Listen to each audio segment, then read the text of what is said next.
Stuka, Joe here. It's Friday the 3rd of September, and we're here at Consumer World Expo, and you're looking at a game about Normandy, but I'm not going to talk about it. I have here the game designer.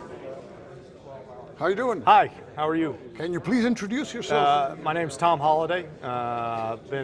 This is my first design, so you probably haven't heard of me before. But it's in the Grand Tactical series, and Gold Juno Sword has already been produced. This will be the second in the series. Second in the series, and which particular beach is this one? This is Utah Beach. Utah Beach. So this map, in terms of full-size maps, how many maps are here? So this one is planned to be 4.5 full-size maps. And how many counters? Probably at least, we think it's going to be about 9 counter sheets of units, and then admin counters above that. It's going to be over 1,000, easily. Yes. Okay, wow. So you've been, I came here on Saturday, and you've been here since when? We got here Saturday. Saturday, so you set it up? Set it up Saturday and then started Sunday morning. And you started from the earliest possible turn you can play in the game? The nighttime turn of 5 June with the airborne drop. Okay, and where are we right now? So right now, this particular scenario is about the 4th Infantry Division's move north. So we had a few airborne drops to set the stage. The 4th Infantry came on, and now most of that has turned north. And so there's generally a front line. There's a little bit of a bulge up here, like this. Okay. Historically, the Americans are a little bit ahead of where they were. Excuse me, they're a little bit ahead in the game than they were historically. Okay. And you won't be able to finish the whole campaign game. No, so this particular game, this particular scenario is an advanced scenario, which will go from 5 June to 13 June. We're on 7 June, about halfway through it right now.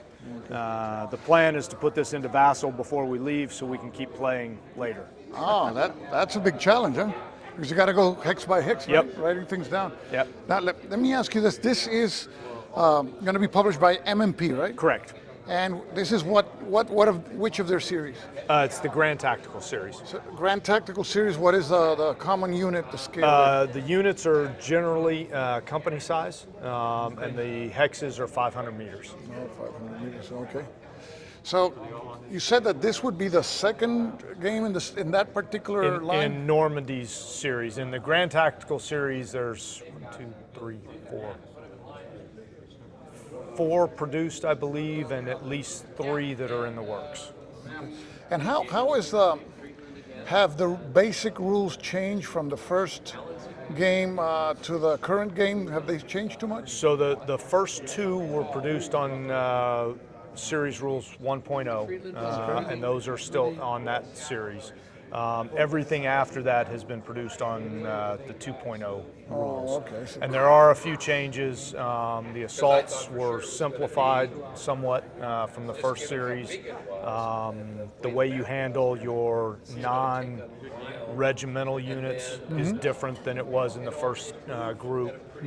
So there are a few changes. It's not immense, but if you didn't pick up Where Eagles Dare or Devil's Cauldron, you won't know the difference. All the rest of them are in this series of rules. Okay. And are there going to be scenarios, I suppose? Yes. So for Utah, right now we have about 17 scenarios planned, all the way from a learning scenario that's about 15 counters per side and 2 turns, up to the campaign game, which is everything all in for 8 days, 73 turns. 73 turns, okay. Wow, that's the first day I came here, I thought, oh, look, they're playing GMT's, what's the name of the big game? Battle for Normandy? Battle for Normandy. And they were playing that over there. Then I walked over there and I saw, hey, another battle. And I said, well, this map looks different. And then I come back here and I asked Vernon, and I said, is that GMT? No, this is MMP. This is only Utah Beach. And I'm going, what? So the map this particular map is probably at about the 97% scale, or 97% complete. There are a few corrections off this playtest map that have already been sent to the artist to fix and make the way we want it for the final. Yeah. The counters are, well, these counters are playtest counters right now, although they were modeled after what the artist does. Yeah. So they're fairly similar to what the final counters will be. The color schemes are debatable. That's what the artist has to go through, and do we have the right colors, and so he's working on a lot of that right now as well. Yeah, because I mean I haven't played the series, but I suppose command is a big deal, right? Yes. So it's a chit pull system. So you have both divisional activations and formation activations. Divisions are always there every single turn, but you can't do combat actions unless you pay for them. Okay. Formation activations, if you buy them and put them in the cup, you get every opportunity with those. So there's a difference, and then because it's chit pull, you never know which one is coming out next. So every turn you have to make a decision how, Yes. because you can't purchase all the chits, right? Correct. Oh, okay. It's interesting. It's tactical with chit pull. Yeah, I remember reading that in the Beer Hakim when I purchased Beer Hakim, but I haven't played it yet. But And a lot of people have termed it the playable monster, and that's been my experience. Now, granted, I'm a little biased, but I can sit down and just play this all the time. And it does also have a wonderful vassal module that supports it. okay, it's always good. Yeah. So I see the player aids look very nice. You got. And those are all playtest versions as well. playtest The versions artist as has well. not even attempted to okay. make those He's not nice. there. He's not there yet. So if they're this good in the playtest, yeah. think what they're going to be in the once the artist gets his hands on them. So when do you think this is going to be available? So that's completely up to MMP, but they've asked me to turn it in this year. So it'll then be in their hands. But I was impressed when I looked at it, and then I realized when Vernon told me, this is just Utah, and I go, because I went to Utah Beach. Yep. And it's a really elongated beach there, straight beach. A couple of things that we do have in this one, because there were two different, there was only one beach, but there was the actual beach where they landed, and the planned beach where they thought they were going to land, but they didn't. So we give this to the players. They can choose which one they want to land on. I will tell you, based on game What's and that? based That's on an overlay or something? these are overlays that when you do okay. the beach landing. Now, forgive me, playtest copy again, printed at Staples. They don't actually overlay properly on the map. I understand. But when you do the beach landing, you lay that on. Once you clear the beach, you pull this off. Oh, okay. But one beach, the actual was here. The planned was supposed to be here. And based on what the Germans had waiting for them, it's a good thing they landed on the actual beach. Oh, okay. The planned beach is much tougher. Oh, well. Wow, I didn't know that. So you were going to be here, what, one more day until tomorrow? Correct. I leave Sunday, but we will play at least a portion of tomorrow, and then I'll probably be taking what's left and putting it into Vassal so we can continue. Okay, so, well, congratulations. It's a beautiful game, and it's truly impressive. That's what I like about coming to Consumer World Expo. It's where you see these big games, and I tip my hat to the people who play them. I'm just a solitaire player in Puerto Rico, so I don't have. Well, we got to get you on Vassal. Well, You can play they've anywhere tried. on Vassal. They tried. But the thing is, these games are also playable with more than two players, right? And you divide commands. That's what I see a lot. It goes down to the division level. Each division could easily handle a player. If you go lower than that, I think you'd start getting a little bit challenged. Yeah. But in this game alone, if you play the entire campaign, 2, 3, 4, 5, 6, 7, 8, 9, 10, 11 different divisions. Well, so yeah, you can get plenty of people to play. Right. Yeah. So when we put the whole thing together, we're thinking it's going to be about 20 to 25 players just for the one-day scenario. Wow. And somebody told me that the eventual goal is to come here to Consim World, and then you put the all three. Utah, Omaha, Gold, Sword, and Juno, and then Yes. have like, I don't know, 50 players? Something like that? I think it'll be about 25. 25, but yes. And a couple of umpires just to make sure things keep Yeah, moving. to keep things honest. Yeah. Yep. Okay. But that is the goal. I would love to do that sooner rather than later, but it all depends on when we get Omaha finished. Okay, yeah, but it'll be done. I mean, you guys obviously have I say you're motivated, highly motivated, and And there's a great group of playtesters. I've got almost 20 that are helping with this, doing different scenarios. Like I no, said, but the thing is, I saw you guys playing from afar, and you could tell they were really into it. oh yeah, It was moving. yeah. As compared to I've seen other games that I won't mention, but the guys are like, they came to Consum World to read a rule book, and I don't know what happens now. Set it up. What? Yeah. But I saw you guys were like really going at it. So No, this has been fun. This scenario looks very promising at this point. Well, at least from my perspective. As a designer, the scenario looks promising. Vernon, on his part, may not have that same opinion. well, let's see what Vernon says. We're going to speak to Vernon now. Well, I wish you the best. Thank you. Thank you very much. Appreciate it. Appreciate it. Thank you. So we got Vernon Robinson here, who's been at it here with the group that is playtesting this Utah Beach. What's the name of the game? Does it have a name yet? Greatest day, Utah Beach. The Greatest Day, Utah Beach. Okay, so Vernon, what can you tell us about the game? Well, I've spent a lot of time playing. It's a lot of fun. Even if I am the Germans most of the time on Normandy, that has a certain downside. Yeah, you got to have some patience, right? Eventually, you're going to collapse under the weight of Allied aircraft and et cetera. But it's still a great time, and you know, I love the system. And is this your first time you played this game in this series, or have you played others?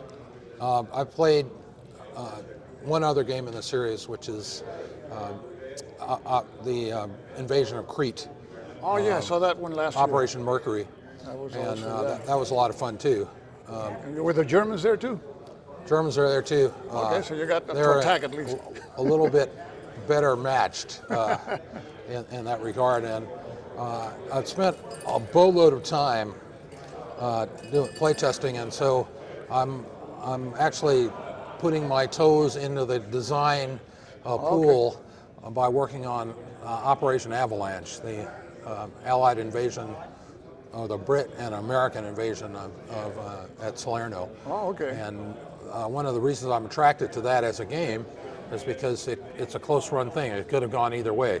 Normandy could not have gone either way.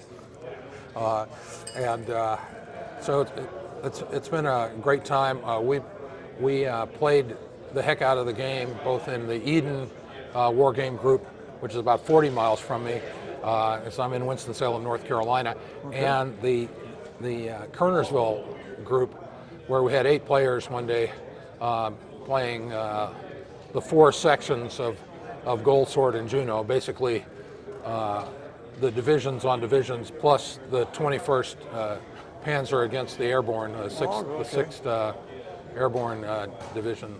Okay. So what can you tell us about this game that calls your attention? This particular game, the one about Utah Beach.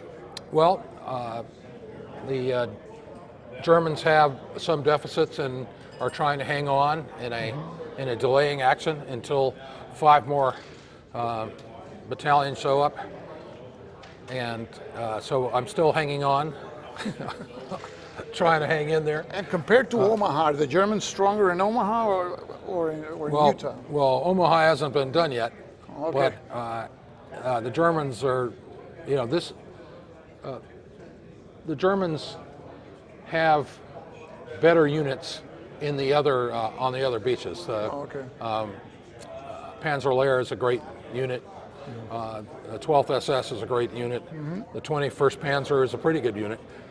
These are static divisions and a Luftwaffe division, so it's a little tougher for the Germans. But and you have to deal with the paratroopers first, I suppose, right? but it's great. And in the big Utah game, the campaign game, we have the best units on the map are German.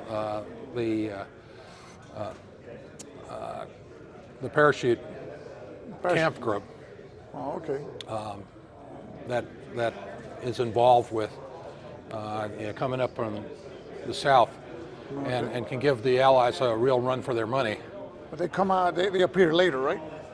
They appear later If there's in the anything campaign left here. game. In this game, they don't appear at all, unfortunately, or in this scenario. Okay.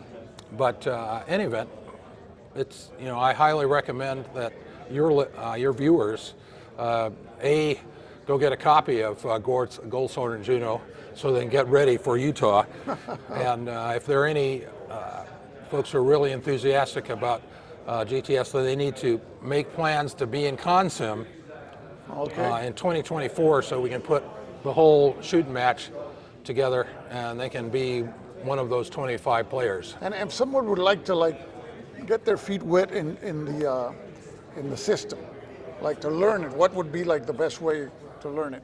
Well, several of the games have introductory scenarios. Okay. I particularly like this one, one of the ones that is in Utah, which they can't get yet, but it's the assault on the Breakcore Battery that Band of Brothers made famous. Oh yeah. And it's just, it's like less than 10 units.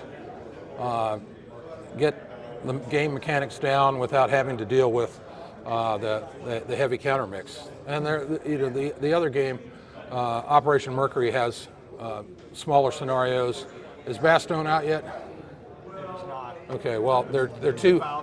It's in final production. There are two games that are coming out again with lower counter density.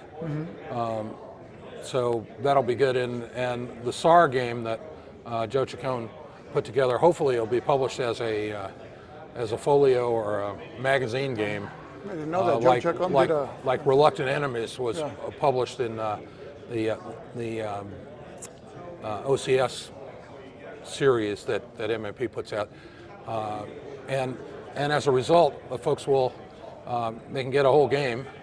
I always thought that you should be able to buy a war game, mow somebody's yard and buy a war game, like back in the day. That you have to have some way of getting, lowering the price entry. So hopefully, they'll publish SAR as a folio or a magazine game. So, well, thanks for the interview, Vernon. And as I always say, this is Stuka Joe signing off for now.